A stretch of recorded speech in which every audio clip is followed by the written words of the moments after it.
All right, everybody. Uh, you know what's better than an Oreck carburetor? A brand new Oreck carburetor, which is what I got right here. This is the first time it's been used, so we're gonna make a video with it. We have several of these, and the old one, since I started using a glider on it, I figured out it's not gonna wear out for 3 or 4 more years. So I decided, why let a new Oreck sit around in the closet when I could be using a new one? So I'm using a new one. I'm gonna spray buff.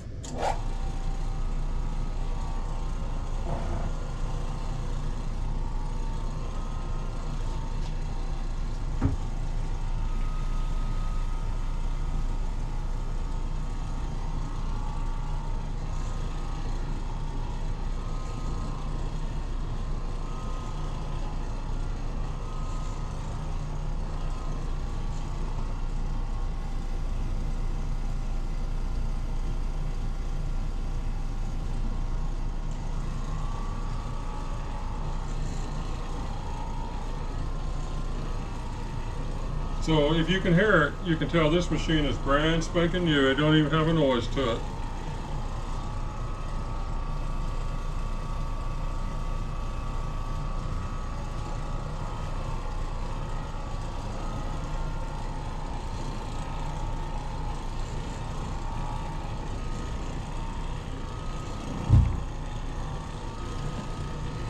Okay, give me a second here. I need to put my spare ups on.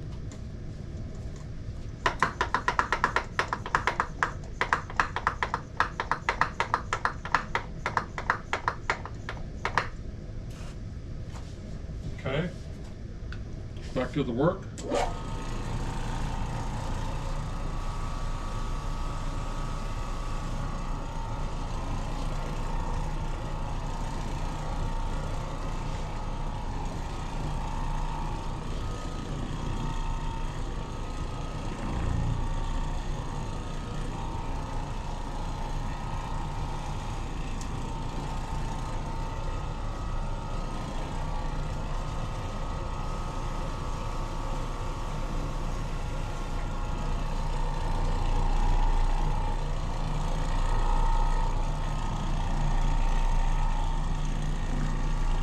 Oh, and for those of you who might wonder what we're cleaning with,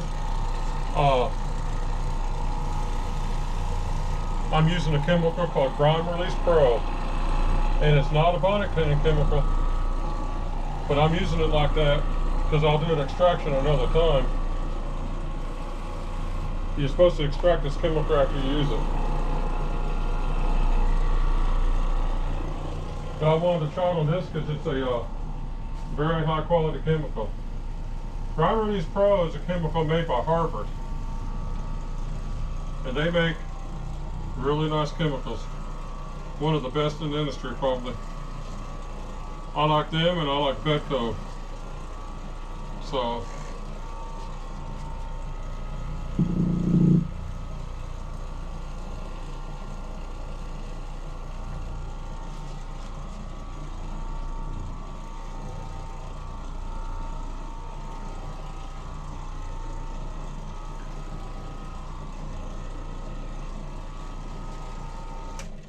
put my spare back up.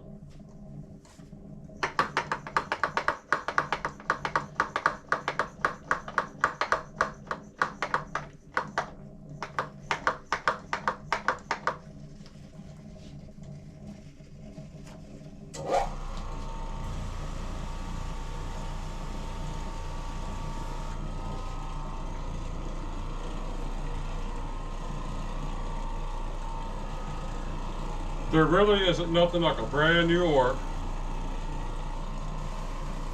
Comes in from Amazon, you open the box, start using it. It's a nice feeling.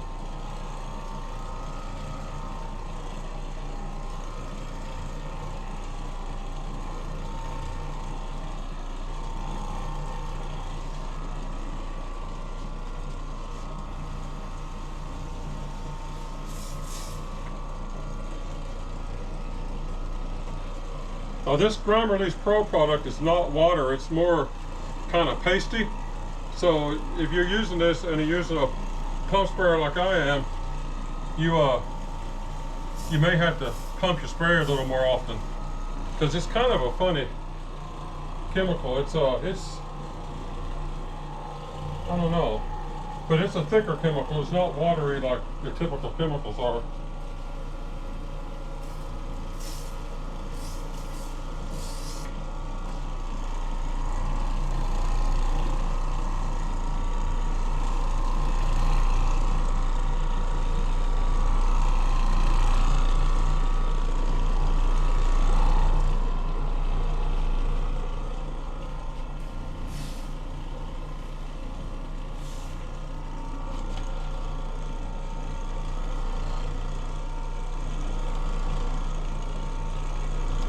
Well, I'll tell you, the carpet's coming on nice. Grime Release Pro, a brand new Oreck. You can't hardly go wrong. I'm running out of spray at just the right time. I got plenty of stuff in the bottle, but my pump is down. But that's okay, because what I'm going to do is I'm going to put the sprayer up on the counter, and I'm going to now switch from spray buffing to bonnet cleaning.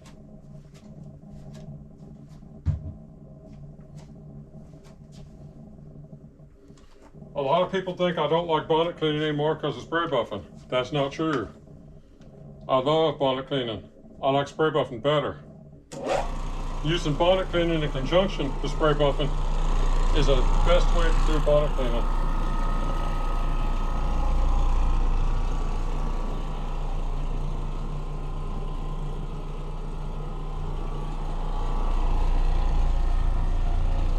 Just a second. Hey Joe, you having an issue? Raise your camera up. Raise up.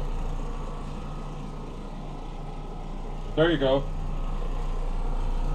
Joe's still getting used to this joystick operation, so every now and then he'll go too far with the gimbal. But he's getting better at it. It is kind of technical to learn.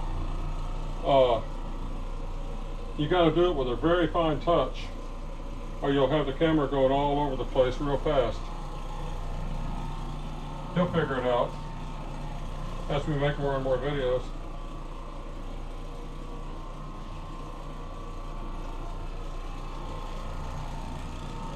So I like bonnet cleaning after I spray buff.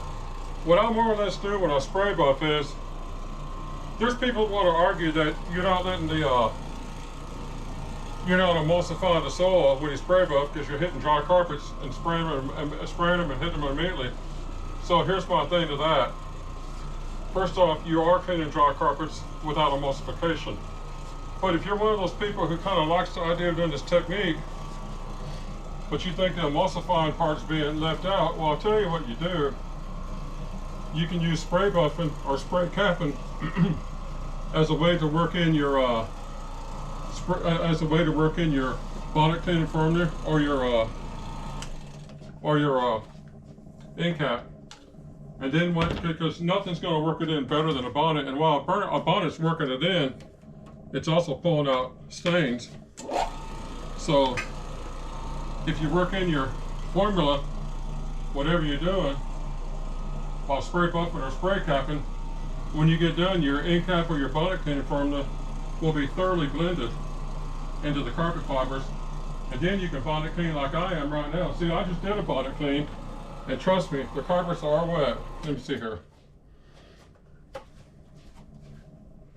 Yeah, they're starting to dry now, but that's because I hit them with the bonnet cleaning. Let me run over it just another second. I can basically get them dry while I'm at the job site. I say 20-minute dry times, but I can get 5 or 6 minute dry times if I just keep running over the carpets. But now I've gone from spray buffing to bonnet cleaning. And if this was an end cap I was using, I'd be going from spray capping to pad capping. It's just all the same thing. But if you're worried that this technique doesn't give the soil a chance to emulsify, well, I'll tell you what, whenever you spray the chemical down and you work it in spray buffing or spray capping, you're getting the chemical working through the carpet fibers, whether you're absorbing or not. So then when you go back over it to bond it clean, you got your chemicals probably. When you go over the carpets with a pump sprayer or power sprayer, you're hitting the tops of the carpets. You're not really blending the spray into the carpet fibers. But this, you're blending the spray into the carpet fibers. So spray buffing the solution in is a far better technique than just spraying the carpets, because you're not working the fibers if you just spray it. This is working the fibers. Now some people say, well, I can do that with CRB. It's like, yeah, but you can't absorb with no CRB. That makes this superior to that, because you're absorbing as you do this. So any way you want to cut it, you can use this as how you add your pre-spray into the carpet, or you can just use it as a standalone cleaning technique like I do all the time. So now let me see here. I'll get back here one more time.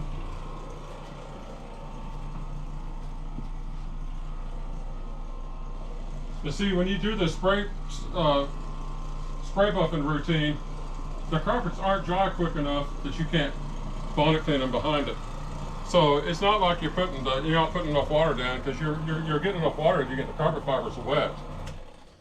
Let's see here. I'll tell you the truth how they really are. That's mildly damp. It's going to be dry in 15 minutes, 10-15 minutes.